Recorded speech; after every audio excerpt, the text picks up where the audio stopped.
రోజు రోజుకి గోల్డ్ రేట్లు పెరుగుతున్నాయి. తాకట్లో ఉన్న బంగారానికి వడ్డీలు పెరుగుతున్నాయని టెన్షన్ పడుతున్నారా? కొమ్మూరి గోల్డ్ వచ్చాక ఆ టెన్షనే పోయింది. కొమ్మూరి గోల్డ్ దీని మీద ఆల్రెడీ పెద్ద ఎత్తున ఆందోళన మొదలుపెట్టారు. ఎందుకంటే మావోడు మాట్లాడింది మాత్రమే ఇట్లా ఉన్నాయా? అంతకుముందు రేవంత్ రెడ్డి మాట్లాడలేదా? రేవంత్ రెడ్డి ప్రగతి భవన్ని బాంబులు పెట్టి పేల్చేయమని పిలుపు ఇవ్వలేదా? అట్లాగే కేటీఆర్ ప్యాంట్లో తొండలు వదలాలని అంత మాట్లాడలేదా? అది వైలెన్స్ ప్రేరేపించడం కాదా? సో అని అట్లాగే చాలామంది నాలుకలు కోస్తాము, అది కోస్తాము, ఇది కోస్తాము, తోలు తీస్తామని మాట్లాడుతున్నారు కదా, అవేమీ రెచ్చగొట్టే విధంగా లేవా? కేవలం బాలకసుమన్ మాటలే ఉందా? ఆయన ఏదో పోరాటం ఇలా చేస్తే సరిపోదు, ఇంకొంత గట్టిగా చేయాలనే ధోరణిలో ఆయన మాట్లాడాడు తప్ప నిజంగా ఏదో సింగరేణి ఆఫీసుని తగలబెట్టాలనే ప్లాన్ వేసినట్టు వీళ్ళ దగ్గర ఉన్న ఆధారాలు ఉన్నాయా అనేది వాళ్ళు చెప్తున్నారు. ఇది వాళ్ళు చెప్పే దాంట్లో కూడా లాజిక్ ఉంది. ఎందుకంటే ఉద్యమాల్లో నుంచి వచ్చిన వాళ్ళకి ఒక రకమైన దుందుడుకు భాష ఉంటుంది. దాన్ని మిలిటెంట్ లాంగ్వేజ్ అంటారు. అంటే మిలిటెంట్ అంటే అర్థం ఏంటి? మిలిటెంట్ అంటే combative, aggressive, vigorously active, often violent means. దీన్ని మిలిటెన్సీ అంటారు. దాన్ని మన కాశ్మీర్ మిలిటెంట్సు, మావోయిస్ట్ మిలిటెంట్సు ఇలా కూడా పిలుస్తుంటారు. అంటే మిలిటెంట్గా ఉండడం అంటే తీవ్రంగా ఉండడం, అవసరమైతే వైలెన్స్ కూడా రెడీగా ఉండడం, దాన్ని మిలిటెంట్ అంటారు. సో మిలిటెంట్ పోరాటాలని అన్నాడు. సో దీంట్లో అనేక రకాలు ఉంటాయి. ఇప్పుడు ఒక పదానికి మీనింగ్స్ రకరకాలు ఉంటాయి. ప్రతిసారి వైలెంటే కావాల్సిన అవసరం లేదు. మిలిటెంట్ అంటే తీవ్రమైన పోరాటాలు చేయాలి అనేది ఆయన ఉద్దేశం కావచ్చు. కాకపోతే ఆయన ఏమన్నా అంటే తగలబెట్టని అన్నాడు. అది ఖచ్చితంగా మామూలుగా అయితే వాళ్ళు చెప్పారు కాబట్టి మేము చెప్పింది కరెక్ట్ అనేది కుదరదు. లీగల్గా అయితే తప్పే.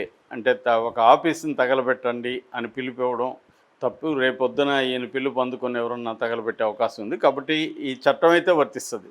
కాకపోతే ఏంటంటే మాకే వర్తిస్తుందా, మేము ఒకరే ఇలాగ మాట్లాడుతున్నామా అనేది వాళ్ళ ప్రశ్న. బీఆర్ఎస్ అది కూడా వాస్తవం. ఎందుకంటే ఇవాళ ప్రతి ఒక్కడు ఎంత తీవ్రంగా మాట్లాడితే అంత నాయకుడి దగ్గర గుర్తింపు పొందొచ్చు అని చెప్పి తీవ్రంగా మాట్లాడడం చూస్తున్నాం. అట్లా అనుకుంటే నేను పవన్ కళ్యాణ్ ఫోటోలు పెట్టుకొని చెప్పులతో కొట్టారు. మరి అది క్రైమ్ కదా.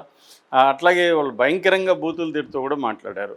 నిన్న పవన్ కళ్యాణ్కి సంబంధించి కిరణ్ రాయలు పవన్ కళ్యాణ్ విమర్శిస్తే నాలుకలు కోస్తా, తరిమి కొడతాం, బట్టలు కూడా తీసి కొడతామని మాట్లాడారు. మరి అవి కూడా వీటి కిందకే వస్తాయి.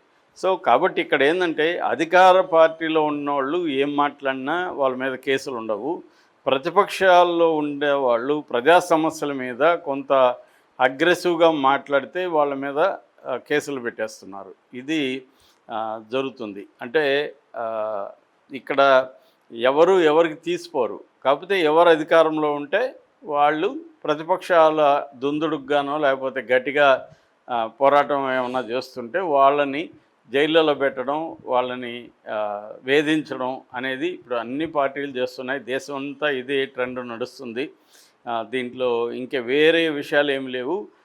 ఓన్లీ కక్ష సాధింపు ధోరణి, ప్రతిపక్షాలని నిర్వీర్యం చేయడం, బలహీనపరచడం, ప్రజల తరపున మాట్లాడనివ్వకుండా చేయడం, ప్రజల్ని ఆర్గనైజ్ చేసే శక్తులన్నిటి మీద దాడులు చేయడం, ప్రజల్ని రకరకాల మతమని, కులమని రకరకాల పేర్లతో విడదీసేసి తాము పరిపాలించాలి అన్న ధోరణి అన్ని పొలిటికల్ పార్టీలో ఉంది. ఇది బీజేపీ చాలా స్ట్రాంగ్గా దేశవ్యాప్తంగా చేస్తుంది. సో ఎందుకంటే ఎలక్షన్లలో వాళ్ళకి మనకున్న పొలిటికల్ సిస్టంలో మెజారిటీ ఏమి ఉండదు వీళ్ళకి. అంటే ఫర్ ఎగ్జాంపుల్ ఇప్పుడు బీజేపీకి ఎంత పర్సంటేజ్, 36% ఓట్లు వచ్చింది. అంటే 64% వాళ్ళు ప్రజలు వ్యతిరేకించినట్టే కదా. కాబట్టి 64% ప్రజలు ప్రజా ఉద్యమాలు చేస్తే వాళ్ళని నాయకుల్ని కేసులు పెట్టి అరెస్ట్ చేయడం, ఆర్గనైజర్స్ని కేసులు పెట్టి అరెస్ట్ చేయడం, ఇలాగా చేయడం అనేది ఇప్పుడు అన్ని పొలిటికల్ పార్టీలు చేస్తున్నాయి. ఇక్కడ కూడా అదే జరుగుతుంది. అందుకనే కావాలనే ఒకవేళ బెయిల్ వచ్చేస్తుందేమని సాటర్డే తీసుకెళ్ళి ఒక సండే అన్నా ఉంటాడు కదా, మండేకి వేసి మళ్ళీ లేట్ అవుతుంది, కనీసం 2-3 రోజులు జైల్లో ఉంటాడు అన్న ఒక ధోరణితోనే క్లియర్గా కక్షాదింపు అయితే కక్షాదింపే.